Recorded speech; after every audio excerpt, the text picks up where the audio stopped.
In an early 20th century, bicycles were the most common form of transportation. The boy dreamed of owning a faster bike. On one of his outings, he accidentally saw a worker trying to speed up, gripping his hands firmly on the car in front of him. At this moment, David had a bold idea. If we put an engine in a bicycle, wouldn't it go faster?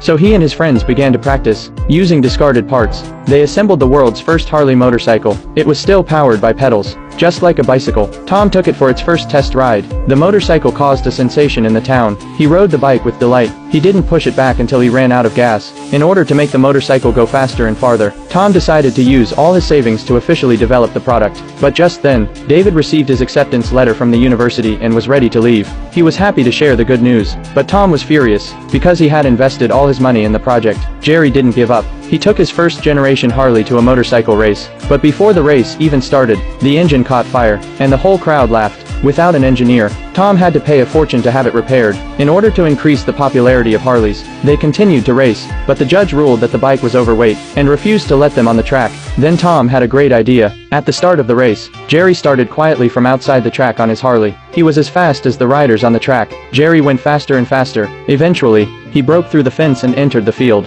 He won first place. Everyone cheered the new bike's performance. The victory caught the eye of a businessman. The businessman saw the potential of the Harley. He decided to help them mass-produce the bike. He gave them a $1,000 deposit. Jerry returned home with confidence. His father smiled at him, for the first time, and agreed to join their team. Soon they expanded their small warehouse into a factory. But the problems with the motorcycles began to mount, especially with the heavy engines. The only one who could solve this problem was David. By this time, David had already been spotted by a big company. After graduation, he would work as a consultant for the company. With a good salary, Jerry found David and told him they now have an investor, and the company would be named after David. In the end, David decided to join Harley. They probably wouldn't have guessed that this company, born in a log cabin, would become the legendary company that's loved by enthusiasts all over the world.